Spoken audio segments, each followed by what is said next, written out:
2-3 മാസങ്ങളായി ഒരു കൂട്ടം യൂട്യൂബേഴ്സ് എൻ്റെ പിന്നാലെ എന്നെക്കുറിച്ച് വളരെ മോശമായ രീതിയിൽ ക്യാപ്ഷൻസ് കൊടുത്ത് ചിത്രീകരിക്കുകയും എന്നെ ജീവിക്കാൻ അനുവദിക്കാതെ എന്നെ സമ്മർദ്ദത്തിലാക്കുകയും ചെയ്യുന്നു.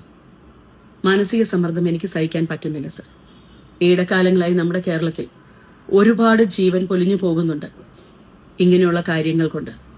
അപ്പോൾ നിങ്ങളെല്ലാവരും ഇത് കണ്ടല്ലോ. ഇന്നലെ ഞാൻ ഇതുപോലൊരു വീഡിയോ ചെയ്തിട്ടുണ്ടായിരുന്നു. ചിന്നു പപ്പുവിൻ്റെ ആൺസുഹൃത്ത് ആത്മഹത്യ ചെയ്തു.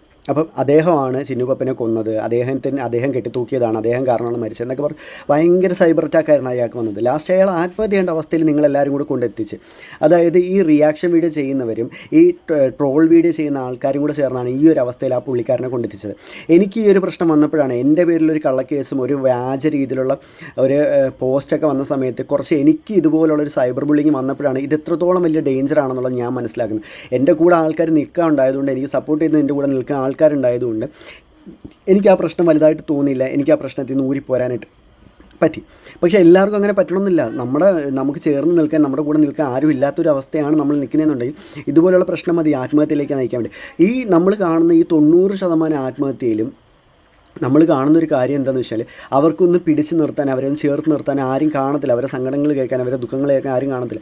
ആ ഒരു സമയത്ത് നമ്മളും കൂടെ ഒന്ന് അവരെ ആ ഒരു ഫോഴ്സിലോട്ട് അങ്ങോട്ട് തള്ളിവിടുകയാണ്. അവരും കൂടെ പോയി അങ്ങോട്ട് ആത്മഹത്യ ചെയ്യട്ടെ എന്നുള്ള രീതിയിൽ നമ്മൾ തള്ളിവിടുമ്പം സംഭവിക്കുന്നതാണ് ഈ കൂടുതലും ആത്മഹത്യകൾ എന്ന് പറയുന്നത്. ഈ ആത്മഹത്യ ചെയ്യാൻ നിൽക്കുന്ന ആൾക്കാരല്ലേ ആ ഒരു സ്റ്റേജിലൂടെ കടന്നു പോയിക്കൊണ്ട് ഒരുപാട് പ്രഷർ അനുഭവിച്ച് കഴിയുമ്പോഴാണ് പല ആൾക്കാർ ആത്മഹത്യ എന്നുള്ള നിലയിലോട്ട് എത്തുന്നത്.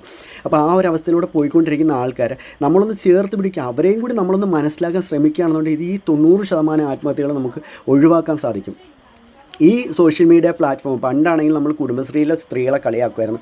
അതുപോലെ തന്നെ നാട്ടിൻപുറത്ത് സ്ത്രീകളെ കളിയാക്കും. എന്ത് അപ്പുറത്ത് പോയി നുണ പറയും, ഇപ്പുറത്ത് പോയി നുണ പറയും, കുടുംബശ്രീ കൂടുന്ന നുണ പറയാനാണെന്ന് പറഞ്ഞിട്ട് പണ്ട് ഒരുപാട് ട്രോൾ വീഡിയോ ഇറങ്ങിയിട്ടുണ്ട്. നിങ്ങൾക്ക് എല്ലാവർക്കും അറിയാവുന്ന കാര്യം. ഇന്ന് ഈ സെയിം കാര്യമാണ് യൂട്യൂബിൽ ചെയ്തുകൊണ്ടിരിക്കുന്നത്. ഞാൻ ഇത്രയും വികാരത്തോടെ സംസാരിക്കുന്ന റീസൺ എന്താണെന്ന് വെച്ചാൽ എന്തെങ്കിലും ഒന്ന് അവിടുന്ന് എന്തെങ്കിലും ഒന്ന് അറ്റവും മുറിയും കിട്ടിക്കഴിഞ്ഞാൽ ഉടനെയാണെങ്കിൽ അങ്ങോട്ട് എടുത്തിട്ട് ആ ആൾക്കാരെ അങ്ങ് എന്താ പറയുന്നത് തേജോവധം